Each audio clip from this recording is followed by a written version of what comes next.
ಈ ದಿನ ನಾವು ಚಿತ್ರದುರ್ಗ ಸಮೀಪದಲ್ಲಿರುವ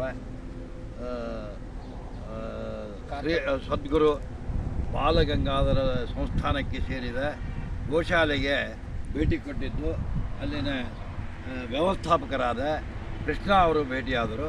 ಕೃಷ್ಣ ಅವರು ನಮಗೆ ಈ ಗೋಶಾಲೆಯ ಸಾಕಷ್ಟು ಪರಿಚಯ ಮಾಡಿಕೊಟ್ಟರು. ಅಲ್ಲಿನ ಈ ಹೆಣ್ಣು ಮಕ್ಕಳಾದ ಗೋಸೇವಕರಾದಂಥ ಈರಮ್ಮ, ಗೌರಮ್ಮ ಮತ್ತು ಕಾವೇರಿಯವರು ಮತ್ತು ಶಿವಣ್ಣ ಅವರು, ಆಮೇಲೆ ಹನುಮಂತ ಕರಿಯಜ್ಜ, ಇವರೆಲ್ಲರ ರಾಜಣ್ಣ ಮತ್ತು ಸಣ್ಣ ಚಿಕ್ಕ ಮಕ್ಕಳಿಗೆ ನಾವು ಬಿಸ್ಕಿಟ್ ಹಂಚಿ ನಾವು ಅವರೊಂದಿಗೆ ಸಂತೋಷವನ್ನು ಅನುಭವಿಸಿದೆವು, ಆನಂದಪಟ್ಟೆವು. ಮತ್ತು ಇದು ಬಾಲಗಂಗಾಧರ ಸಂಸ್ಥಾನಕ್ಕೆ ಸೇರಿದ್ದು. ನಾನು ಹಿಂದೆ ಸುಮಾರು ಒಂದು ತಿಂಗಳ ಹಿಂದೆ ವಿಜಯನಗರ ಬಾಲಗಂಗಾಧರ ಸಂಸ್ಥಾನಕ್ಕೆ ಭೇಟಿ ಮಾಡಿದ್ದು. ಅಲ್ಲಿ ಸೌಮ್ಯನಾಥ್ ಜಿ ಅವರನ್ನ ಭೇಟಿಯಾಗಿದ್ದೆ.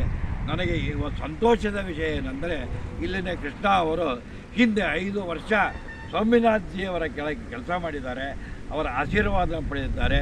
ಅವರು ಅದನ್ನು ನೋಡಿದರೆ ಮತ್ತೊಮ್ಮೆ ನಾವು ಸೌಮ್ಯನಾಥ್ ಜಿ ಅವ್ರನ್ನ ನೋಡಿದಂತೆ ಸಂತೋಷ ಆಯಿತು. ಸೌಮ್ಯನಾಥ್ ಜಿ ಅವರು ನನಗೆ ಆತ್ಮೀಯರು. ಅವರಿಗೆ ಈ ವಿಡಿಯೋವನ್ನು ಕಳಿಸಿಕೊಡ್ತೇನೆ. ಅವರು ನೋಡಿ ನನಗೆ ಆ ವಿಡಿಯೋದ ಬಗ್ಗೆ ನನಗೆ ಕಳಿಸಿಕೊಡ್ತಾರೆ. ಮತ್ತು ಯಾಕಂದರೆ ನನಗೆ ಸಾಕಷ್ಟು ವಿಡಿಯೋಗಳನ್ನು ಅವರು ಮೆಚ್ಚಿ ನನಗೆ ವ್ಯಕ್ತಪಡಿಸಿದ್ದಾರೆ. ಅವರಿಗೆ ಈ ಗೋಶಾಲೆಯ ಬಗ್ಗೆ ಭೇಟಿ ಮಾಡಿದ ಮತ್ತು ಕೃಷ್ಣ ಅವರನ್ನು ಭೇಟಿ ಮಾಡಿದ ಈ ವಿಡಿಯೋವನ್ನು ಸ್ವಾಮಿನಾಥ್ ಜಿ ಅವರಿಗೆ ಖಂಡಿತ ತಲುಪುತ್ತೇನೆ. ಅವರು ಇದನ್ನ ಬಗ್ಗೆ ಮೆಚ್ಚುಗೆ ವ್ಯಕ್ತಪಡಿಸ್ತಾರೆ ಅನ್ನೋ ಭರವಸೆ ಇದೆ. ಮೆಚ್ಚುಗೆ ಪರಿಚಯ ಪಡಿಸುತ್ತಾರೆ. ನಮಸ್ಕಾರ. ಗೋಮಾತಾ ಕಿ ಜೈ.